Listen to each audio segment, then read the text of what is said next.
साथ संगत जी प्यार से कहिए धन निरंकार जी। साथ संगत जी, हम लोग के मन में आलसा बहुत लगी रहती है कि मैं जीवन में आया हूँ तो मैं क्या कर दूँ, बच्चे परिवार के लिए मैं क्या क्या करके जाऊँ। जीने की उम्मीद बहुत रहती है कि मैं कितना दिन जीऊँ और अपने बच्चे परिवार को देखूँ। लेकिन जब जीवन पे कष्ट पड़ता है तो ऐसा लगता है कि अब परमात्मा मुझे ले चले। साथ संगत जी, इसी पे एक सुंदर विचार है। एक बूढ़ी माँ थी। बूढ़ी माँ ने मजदूरी कर कर के बच्चे लोग को पाल पोस के बड़ा किया। घर में एक बेटा था, बेटा का शादी कर दिया। घर में बहू आई और बहू जब आई तो घर में बूढ़ी माँ को बहुत डांटने लगी। एक कर लो काम, एक करो। बूढ़ी माँ एकदम परेशान हो गई। मार्केट से भाजी लाना, घर का खाना खिलाना, छोटा सा नाती है उसको भी देखना, बेटा का लड़का भी था उसको भी संभालना, सब एकदम। अब वो इतना घर का काम करती थी। एक दिन गई परमात्मा के मंदिर में, गई परमात्मा से कहने लगी, परमात्मा विष्णु जी, मैं बहुत ज़िंदगी जी लिया, अब मुझे यहाँ से ले चलो। अब मुझे बहुत कष्ट है जीवन में, जीवन क्या करूँगा जी के, बहुत हो गया, मुझे ले चलो। रोज़ जाके मंदिर में जाके विष्णु जी का नाम लेके बहुत पुकारती थी।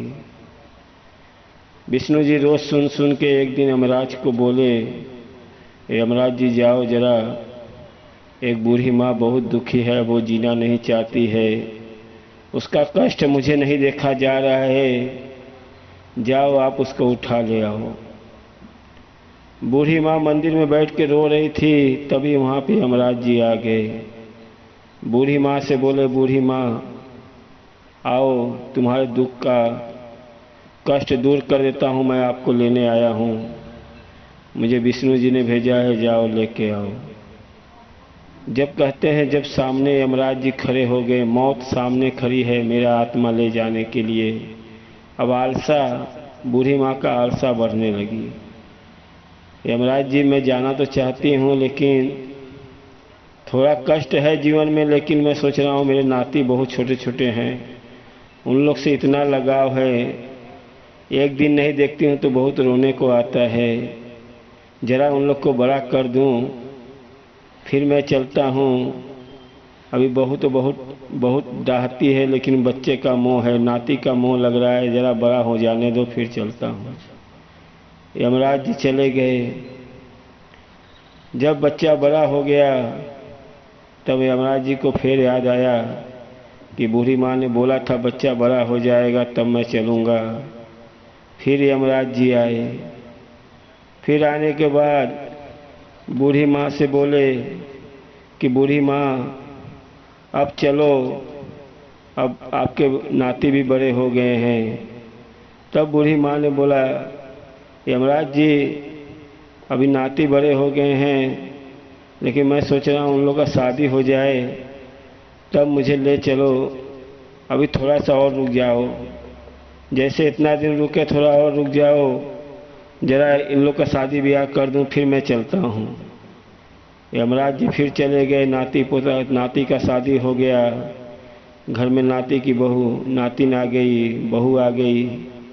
अब बूढ़ी माँ को लेने के लिए फिर यमराज जी आ गए, कहें चलो अभी आपका नाती का शादी भी हो गया, अभी आप चलो।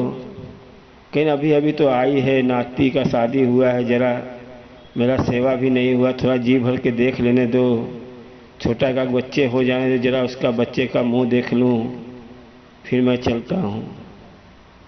फिर यमराज जी चले गए। फिर नाती को भी पोता हो गया, फिर उसके भी बच्चे खिलाने लगी। अब बूढ़ी माँ से शक्ति नहीं है, बूढ़ी माँ अब तब की हो गई है, चल नहीं पा रही है, ज़िंदगी में इतना कष्ट है, लेकिन आलसा उसका पूरा नहीं हो रहा, मैं कितना जी लूँ, कितना जी लूँ। फिर यमराज जी आए, कहें बूढ़ी माँ अब तो आपसे चला भी नहीं जा रहा है, अब आपका दुर्दशा इतना है, लेकिन अब तो चलो आप। बूढ़ी माँ का आलसा एकदम ख़त्म नहीं हो रहा है, मैं कितना जी लूँ कितना जी लूँ। लास्ट में क्या हुआ, बूढ़ी माँ को जाना ही पड़ा, मृत्यु हो गई। लेकिन बूढ़ी माँ का आलसा, कहते हैं हमको दुख आता है तो ऐसा लगता है परमात्मा हमको उठा ले, लेकिन जब सामने मौत आ जाएगी तो आपको ऐसा लगेगा कि अब मुझे थोड़ा जी लेने दो। मुझे याद है एक गांव में एक बहू अपने सास ससुर को बहुत धमकी देती थी कि मैं एक दिन जाऊंगा एक गंगा जी में कूद के डुबकी लगा के मर जाऊंगा। कोई बात में झगड़ा कर लेती थी और सास से लड़ जाती थी कि मैं काम धाम नहीं करूंगा, ज़्यादा कुछ बोलोगे तो मैं गंगा जी में जाके डुबकी लगा लूँगा। और कभी कभी डुबकी के लिए चल जाती थी कि मैं जा रहा हूँ, तुमको केस हो जाएगा, पुलिस केस हो जाएगा। और जाती थी और रास्ते में पकड़ने के लिए उसका पति उसके साथ सब पकड़ लेते थे, नहीं जाना नहीं है, मरना नहीं है, जैसा तू बोलेगी वैसा ही घर में हम लोग रहेंगे, लेकिन आपको जाके डुबकी नहीं लगाना है, पानी में आपको जाना नहीं है। इतना धमकी देती थी उसके सास ससुर, उसका पति सब परेशान। एक दिन ससुर ने बोला इसका रोज का नाटक ही ख़त्म कर देते हैं, ये बार बार परेशान देती है, पुलिस का भी धमकी देती हैं। अब एक दिन ऐसे ही झगड़ा की, बिना मतलब का झगड़ा करके चल दी पानी में डुबकी लगाने के लिए नदी के किनारे। जाने लगी, अब पीछे पीछे सास ससुर हाथ में डंडा लिए चल दिया। कह जाए आज इसको मैं जान से मार ही देता हूँ, क्योंकि इसका रोज रोज का वहीं धमकी देना कि मेरे को पानी में डूब के मर जाऊँगा, जैसा कहोगे वैसा सुनो, नहीं सुनोगे तो। अब जब वो पानी में गई, सास पीछे से ससुर जा रहा है, आधा पानी में गई, जाने के बाद बोलते अभी मैं डुबकी लगा के मर जाऊँगा, अभी आप लोग मेरा कहा नहीं मानोगे। ससुर बाहर खड़ा है, बोलता है तुम मर के दिखाओ। और पानी के अंदर जा रही है, पूरा नटाई भर पानी में चली गई। पीछे से ससुर भी पहुंचा एकदम उसके पास, कैसे तुम मर के दिखाओ। अब उसका मरने का हिम्मत नहीं कर रहा है। ससुर ने उसका बाल पकड़ा और पानी में दो डुबकी लगा दिया, ज़बरदस्ती पानी के अंदर डाल दिया।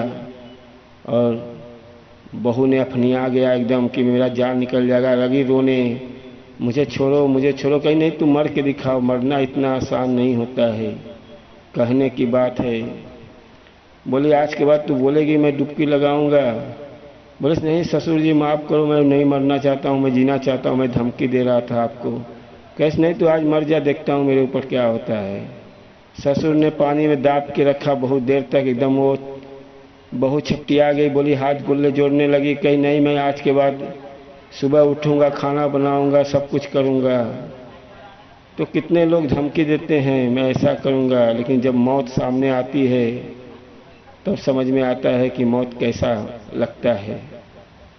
तो साथ संगत जी, कभी भी घबराना नहीं चाहिए। जीवन में उतार चढ़ाव तो लगा रहता है, गुरु का नाम लेते रहो, सब दिन कट जाएगा। ये दिन ऐसे ही चला आ रहा है, लेकिन अपने को दुख सुख हर जीवन में सबको लगा है, किसी को कम किसी को ज़्यादा। परमात्मा सबको देख रहा है, हम परमात्मा के अंश है, परमात्मा सबको देख रहा है मेरा भक्त कैसे है। आप गुरु के चरण में लगे रहो, गुरु अपना बेड़ा पार कर देगा। कभी कोई चीज़ का आलसा नहीं रखने का।